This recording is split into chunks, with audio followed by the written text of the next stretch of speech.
خالق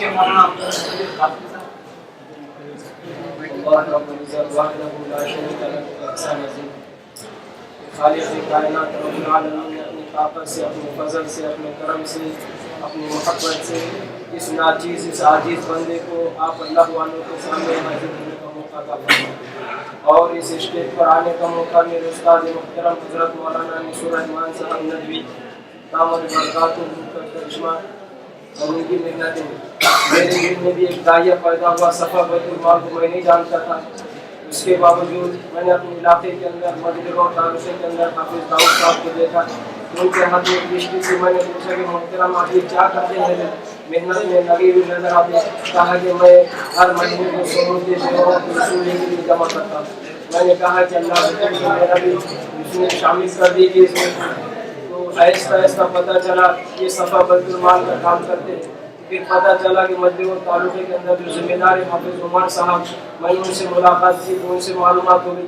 پھر آہستہ آہستہ دیکھا کہ کالی لڑکی پر لکھا ہوا ہے کہ اپنے گھر کے اندر کا جو ناکارہ چیزیں ہیں اس کو صفا بیت المال کے اندر جمع کر کے اس کو کارآمد بنایا جائے۔ آہستہ آہستہ میرے دل کے اندر داعیہ پیدا ہوتا گیا، اور میں کسی کو بتائے بغیر اپنے دل کے اندر سوچتا گیا کہ کاش میں بھی یہ کام کرتا رہوں۔ چنانچہ حضرت مولانا حبیب الرحمن صاحب دہلوی صوبہ پنجاب کے، ان کے اشارے پر، ان کے مشورے پر میرے ملاقات حضرت مولانا اسماعیل صاحب جو صوبہ مہاراشٹر کے صدر، اور ان کے مشورے سے میں حضرت مولانا انیس الرحمن صاحب کی ملاقات کے لیے اورنگ آباد تشریف لے گیا تاکہ ان کو صوبہ مہاراشٹر کا نائب صدر منتخب کیا جائے۔ تو حضرت نے میری پوری درخواست لے لی اور کہا کہ آپ کو میرے پاس مقام کرنا ہے۔ شام کو حضرت نے میرے ساتھ میں سفر کروایا اور ایک جلسے کے اندر شریک لے گئے، پھر اپنے گھر کے اوپر قیام کروایا۔ دن بھر کا میں تھکا ہارا، میری بغیر کسی تحقیق کے انہوں نے اپنی بات شروع کر دی۔ آپ نے میرے پاس بیٹھے رہے، رات کے 2 بجے تک مجھے صفا بیت المال حقیقت کیا ہے انہوں نے سمجھایا۔ صفا بیت المال لوگ تھکے ہوئے، آنکھوں میں ان کی نیند آ رہی، آنکھیں جھک رہی ہے، پھر بھی ان کی زبان چالو ہے اور مجھے کہہ رہے ہیں، میرے ڈائری کے اوپر مجھے دکھا رہے کہ بیٹا تمہیں بھی اپنے مقام پہ جا کر پاکوڑے دیہات کے اندر جا کے کام کرنا ہے۔ لیکن میں نے کہا حضرت میرے پاس تو مجلسوں کے اندر صفا بیت المال کام کر رہے ہیں، ان کی ٹکر ہو جائیں گی، اور بھیڑ کے اندر میرے استاد محترم اور علماء وہاں پر خدمت خلق کے تعلق سے کام کر رہے ہیں اور یہاں پر ان کی ٹکر ہو جائیں گی۔ کہا کہ اس کی پرواہ نہ کرتے ہوئے آپ اپنے مقام پر جا کر کام کر لیجئے۔ میں مولانا غیاث صاحب راشدی سے بات کرتا ہوں، آپ کے شہر کے، آپ کے علاقے کے اندر ایک میرے 16 دیہاتوں کا سینٹر ہے، وہاں پر بڑی آبادی ہے، تعلقے کو بہت بڑا اس کا سپورٹ ہے، وہاں پر یہاں پر اس کی شاید قائم کی جائے۔ میں نے کہا جو حکم ہے میں سنتا گیا۔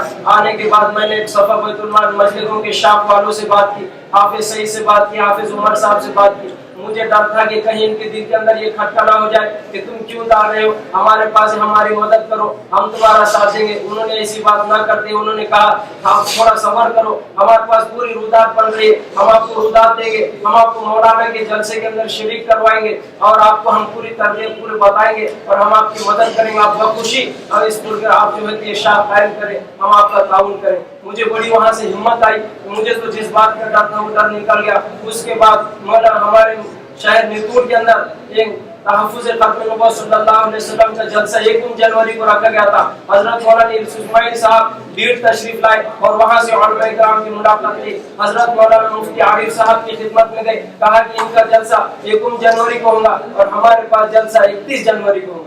اللہ اکبر! 1 مہینے پہلے سے میں اس جلسے کی تیاری چلی اور اسی وقت مولانا مفتی عارف صاحب کی تاریخ لکھی گئی اور مجھے کہا کہ آپ 1 تاریخ کو آپ کے پاس ہوگا اور 31 تاریخ کو ہمارے پاس آ جاؤں گا۔ اسی جلسے کے اندر حضرت مولانا اسماعیل صاحب قاسمی دامت اللہ ان کی حفاظت فرمائے، بزرگوں کی نگاہ نے چنا ہے، اللہ والوں کی نگاہ نے چنا ہے، بہت عظیم شخصیت ہے۔ میرے الفاظ کم ہے اور وقت بھی کم ہونے کے باوجود حضرت نے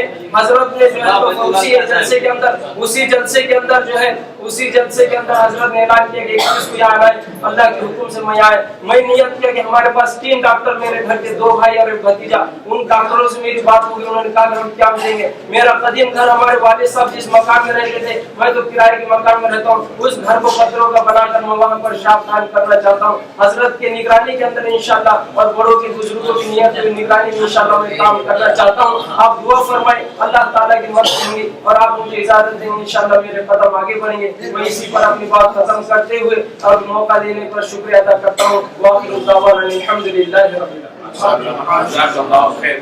بہت ماشاءاللہ. ایسے کیسے ہیرے ہیں ماشاءاللہ. ایسے لوگ اڑ گئے تو اللہ تعالیٰ قبول فرمائے.